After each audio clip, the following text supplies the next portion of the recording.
Hey folks, I'm Rupali, your host, and welcome back to Crime Hack. Raj and Sandy split up the work of investigating all the leads. Raj finds out that the people mounting cameras in the city had lied, and so they must be involved in some criminal activity. He also discerns that Priya was kidnapped and kept in the same creepy old mansion where Sandy was attacked and kept. His work thus complete, he heads towards the rendezvous point. On the other hand, Sandy goes to investigate the catacombish tunnels, but as soon as he begins, he is ambushed again. With chili powder in his face and 6 to 7 assailants to fight off, he pretends losing consciousness. The gang lets down its guard and talks about a cave where Tushar is staying after running away from authorities. Sandy is then bound and gagged before being carried inside the catacombish tunnels. The gang splits up for work and one wild guy stands guard. He turns out to be a maniac, but Sandy manages to free himself again and overpowers him. Sandy then goes further inside the tunnels and finds out that the gang is clearing up the tunnels so as to make an escape route. And now, Night Brothers and the Mystery of the Catacombish Tunnels by Rupali Rajapathe Roti, Part 38. Vishal was driving Raj to the corporation when Raj's mobile rang. Seeing a landline number on the screen, he wondered if it was Sandy. Hello? Raj answered the phone. Raj, it's me. Sandy's voice sounded urgent, shaky, and a bit low. Listen, you'll receive a call from someone saying that they have me and that if you want me alive, alive? Raj cut in, but Sandy continued without a pause. I'm safe now. I've freed myself. Just don't go if they call you. Okay, I won't go, Raj assured him, and Sandy calmed down. Are you all right? Raj asked concerned, and Sandy didn't answer. Tell me what happened. I'll tell you when we meet, but I don't have the bike with me right now, and I can't go back to fetch it. Sandy didn't have money enough to reach there by public transport and didn't have energy enough to walk back. Could you fetch it from the bylane? I have hidden it in the shrubbery just beyond the building to the left. Okay, I'll do that and come and get you, Raj replied. Sandy told Raj where to find him in the Pate area. And hey, Sandy gave a last word of caution. I was attacked near that place, so just keep safe. Keep your eyes open. Don't worry, I have Vishal with me. Raj tried to assure him and instantly got a retort back. There were 6 of them, Raj. Maybe 7. And they had chili powder again. Raj became silent, realizing the gravity of the situation. Then, calming down, Sandy added realistically, well, maybe they won't be there anymore. But just in case, be safe. The last few words Sandy said were falling on deaf ears because all that Raj could hear was 6 men and chili powder over and over again in his mind. He suddenly blurted out, I want to come see you first. Sandy let out a deep sigh. I'm fine, Raj, please. You know Dad will kill us both if anything were to happen to that bike. Raj was still silent. Raj, all right, whatever. As soon as Raj disconnected the call, Vishal inquired, who was that on the phone? Raj was pensive and didn't answer, so Vishal continued, look, I'm sorry man, but I couldn't help overhearing your conversation. Is something wrong? Yeah, Raj finally answered. I need your help. Raj explained the situation to Vishal and he readily agreed to help him. Cutting through the traffic at top speed, they reached the bylane in no time and soon located Sandy's bike. But no sooner had Raj neared the bike when his phone rang again and he jumped with surprise. Looking at the screen, he couldn't believe that the call came from Sandy. That is, from his old SIM card, the number of which was still stored in Raj's mobile. He immediately knew that the call was from the crooks. Hello? He said cautiously into the phone. Surprise, said a man's voice. But before Raj could say anything, he continued, "Look, boy, I have your little brother, and if you want to see him alive, you will do exactly as I say." A sudden realization struck Raj. "You're the guy who had threatened us the last time," he said, astonished. "And you disappointed me. Now see what your stupidity has gotten you into.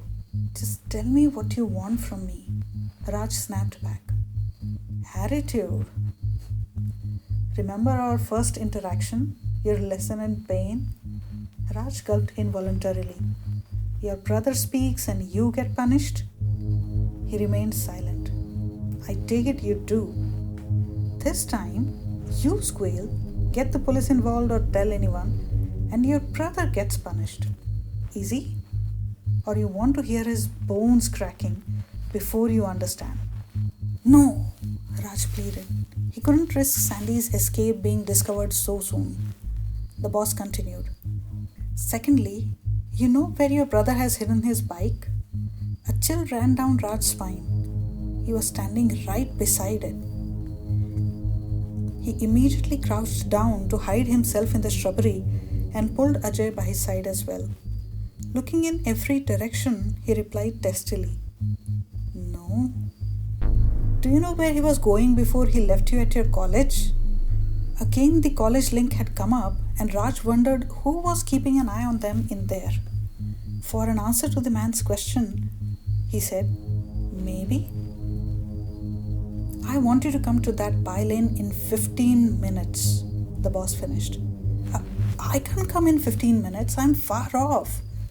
You have to give me 30 minutes. Please." Raj put on a fake protest, trying to take a wild shot in the dark. "You show yourself here in 15 minutes, boy, or your brother is dead. You hear me? Dead." The man shouted quirkily and disconnected the call. Raj was frozen for a moment, his mind running wildly. Nobody was around, which meant that they had less than 15 minutes to clear out of there, but silently and quickly. So gunning the engine to life was out of the question. But Raj also noticed that Sandy's bike's tires had been flattened. "Bloody crooks," he cursed under his breath. The boys now had to push their bikes out of the shrubbery as fast as they could and were out of the bylane within moments. But dragging a bike with flat tires and running, Raj soon became tired. So Vishal drove his bike full speed to search the neighborhood for a tire shop. They soon found one, and instead of waiting to check for punctures, they just filled the air in both tires and made a hasty exit. Luckily, the crooks had just released the air through the valves and there were no punctures, so the boys headed towards Sandy without any further delays. Searching for Sandy in the overwhelming crowd of the Pate area was a task. As soon as Raj spotted him, he breathed a sigh of relief. Sandy was standing by the phone booth with his arms crossed in front of him. No, covering him. Protectively? He looked gloomy and wet, and when they neared him, he gave a faint smile. "You okay?" Raj asked, concerned, while Vishal inquired, "Did they hurt you?" The ordeal he had just gone through flashed in front of Sandy's eyes, and he replied gloomily, "Tortured is a better word."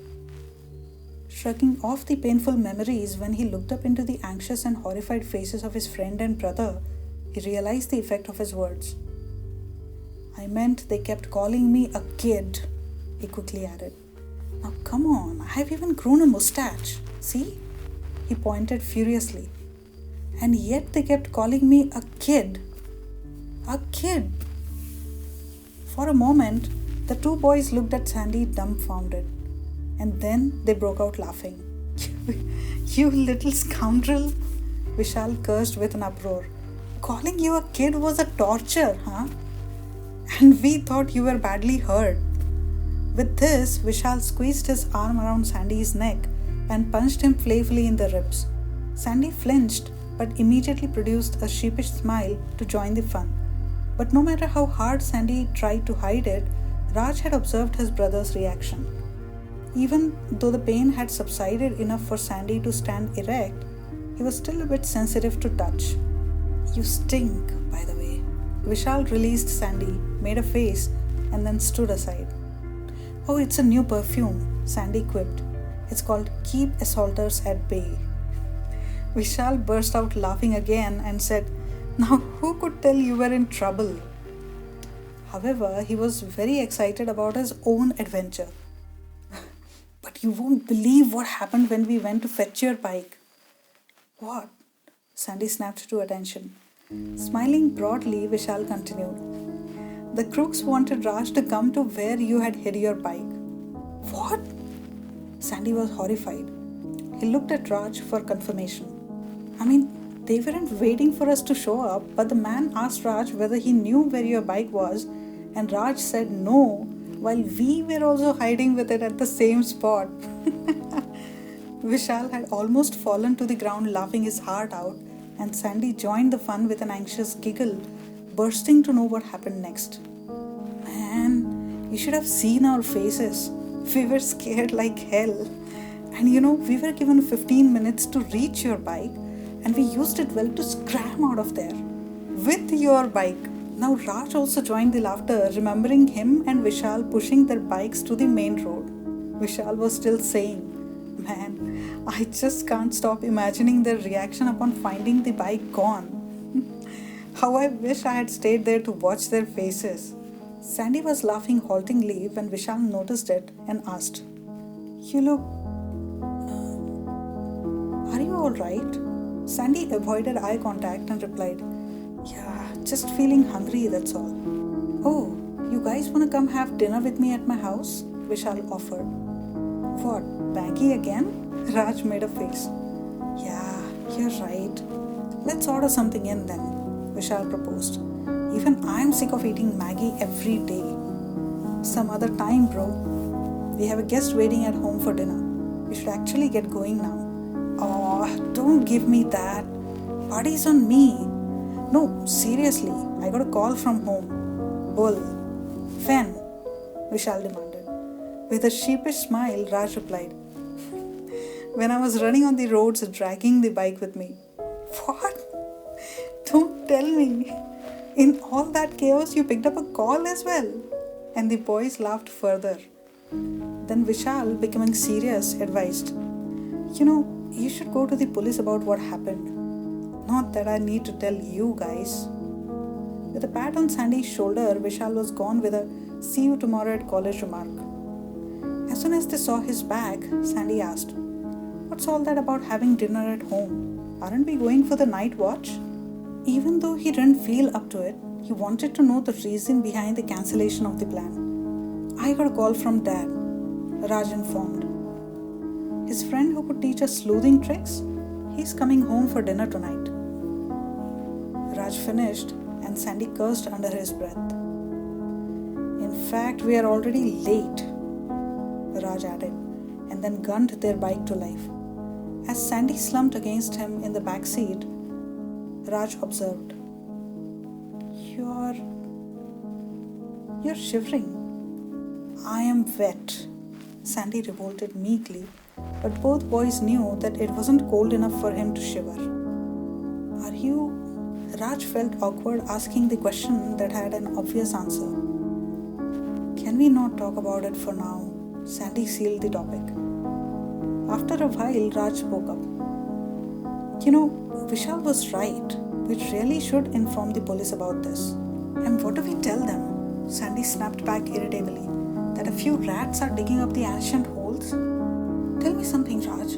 You have been living in Pune for almost your whole life, and how many times have you heard about the underground tunnels?" Sandy did have a point. Just a handful of people knew about the ancient water supply system, and even fewer ever talked about it. Then, correcting his tone, Sandy continued, "Well, we could possibly tell them that I was held captive and that you received a call from them. But they called me from your SIM.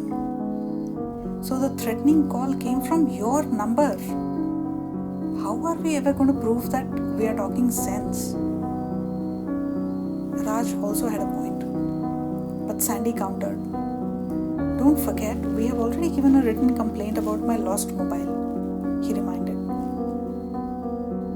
But this tunnel has 125 openings, Raj whined. By the time the police start searching, the gang would be out of any of those holes and would easily blend in with the bulging crowd of the city. You know what? I really don't want to talk right now. Let's discuss this later, please? Sandy was really not in a mood to talk. So Raj nodded. He was bursting with anxiousness and questions about what happened after Sandy left him, but Sandy looked exhausted. So Raj thought it best to give Sandy his space to start talking on his own. Instead, he concentrated on the road and drove on full speed toward their house.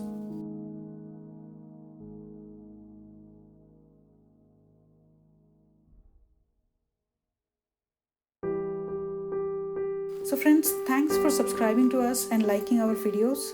Thanks for supporting us on Patreon too. Hope you are watching our other videos as well that talk about real crimes, business, psychology, funny bits and motivational short stories. Please let us know what you think.